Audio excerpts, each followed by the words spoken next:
First and foremost, out of compassion and respect for those of you in the NS community, or if you stumbled upon this video, if you're new here, if you have disordered eating habits or a history of disordered eating, I just want to share with you that I will be talking about behaviors and eating disorders, which may be a trigger for some in this video, so I'm just giving you a little loving heads up.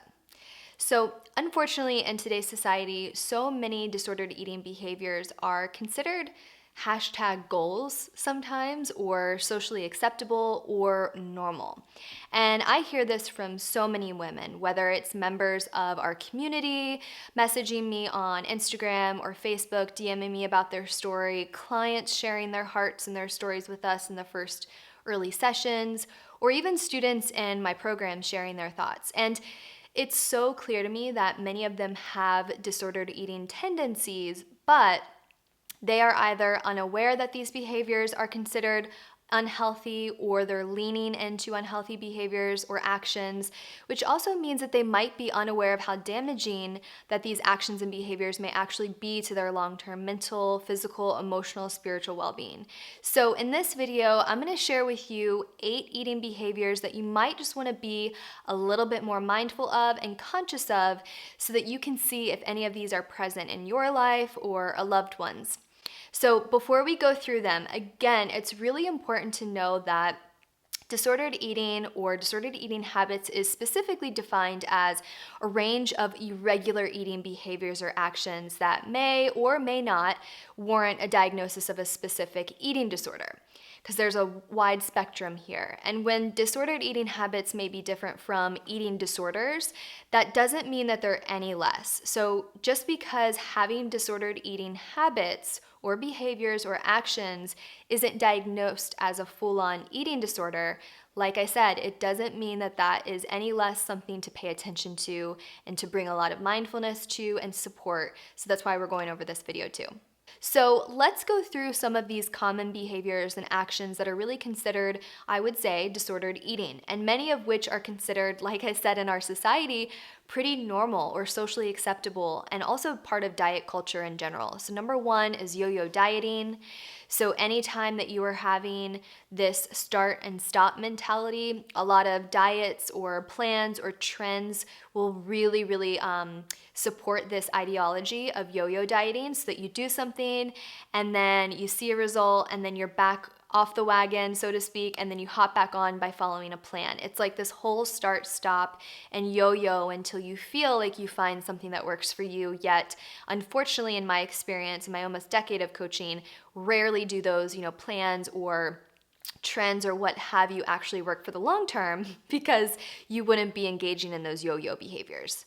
Next up is anxiety associated with skipping meals or anxiety around certain food items. This is really common if there has been a demonization of a certain food unnecessarily. So it's one thing if you have, known food allergies or intolerances such as dairy and gluten, which are very common. They're in the top 8, allergens. That's one thing. But another thing is to completely eliminate whole food groups out of fear or out of anxiety for either changing your body composition or impacting your health in a negative way, without really firm two-dimensional grounding and reasoning of why to eliminate said food. So I see that a lot with elimination diets, which are really popular, especially around the new year, when you have a lot of 20-day and 30-day challenges that specifically tell you to eliminate full-on food groups. And so for those of you who may be a little bit sensitive to some disordered eating habits, these types of trends or diets may actually be quite a trigger for you. So I would just exercise a lot of caution if presented with those, and take care of your own needs first. Next up is constant weight fluctuations. So whether one is, quote, underweight or overweight, or regardless of the identification or the definition of under or overweight, just having your unique weight fluctuate whether you're losing or you're gaining. That can be a sign of disordered eating habits. It also can be a sign of an underlying health condition, which you should absolutely reach out with your dietitian or your physician who's really knowledgeable about that they can support you and see what might be going on. But if you know that you are engaging in some of these behaviors that I'm listing off today, or some of the ones that are listed in the article, which I'll link around this video, you might just want to pay a little bit more consciousness and mindful attention to why that might be happening. Are you restricting foods, or are you over consuming foods? And there's a lot of layers there. Again, I have tons of supportive resources on you for that, but just overarching theme, weight fluctuations, either losing or gaining or going back and forth between the two, can be a sign of disordered eating that you really want to pay attention to as well. Next up is having rigid nutrition or fitness routines and rituals. I would even also add rules to this. So if you have very, very specific fitness or nutrition rituals and rules where, let's say you have an external circumstance happen in life and you're taken away from that routine or ritual, it creates an overwhelming amount of unease, loss of control, or just general dissatisfaction. It's not like, oh, I missed a workout or I missed a meal or what have you because of some external circumstance. It really catapults your day into almost like chaos. And so I think if you are easily rattled by that, and again, this is not a diagnostic video at all. These are just some behaviors that can really be considered disordered eating habits and behaviors and actions that you just want to pay attention to. So having those really, really rigid nutrition and fitness rituals that you don't have flexibility with, that can be a little bit of a sign to really lean into and be mindful of. Another is saying no to otherwise joyful activities because you fear food, or you fear the end result that consuming that food or drink or engaging in that social event might result in. And so saying no to things that previously gave you a lot of joy, because again, food is so much more than physical nourishment on our physical body. It is that enjoyment, it is playing with the social aspect of it, the tradition, the culture. It's a connection piece. And so it's really important to honor and respect all the ways that food plays a role in our life outside of just nourishing our physical body.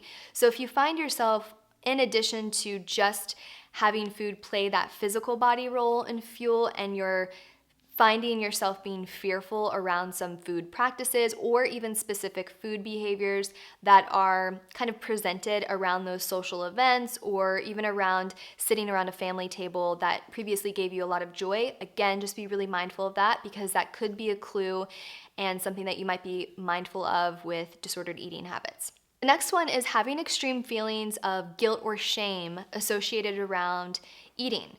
So if you consume food, let's say the holidays, because that's a really good example. I see a lot of marketing around diet culture about, beat the bloat post-holiday or make up for your holiday meal or XYZ. It really enforces this feeling that you should feel guilty or shame, or that it was bad for you to have pleasure or enjoy these foods or these traditions that make you feel great. So if you ever have any shame or guilt or any negative emotion that isn't really taking care of your physical body or your mental, emotional, spiritual body, I would just ask you to further investigate maybe where that stems from and what might be occurring. And that's always a really good thing to lean into, especially if you are feeling, again, that guilt or that shame associated with any food choice that you're making, including eating behaviors, but also eating habits around said food.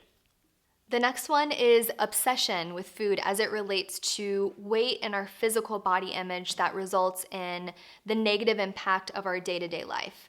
So if you have any thoughts around this and food behaviors or eating habits that are particularly centered just around body image, this is not a new thing. You are not alone.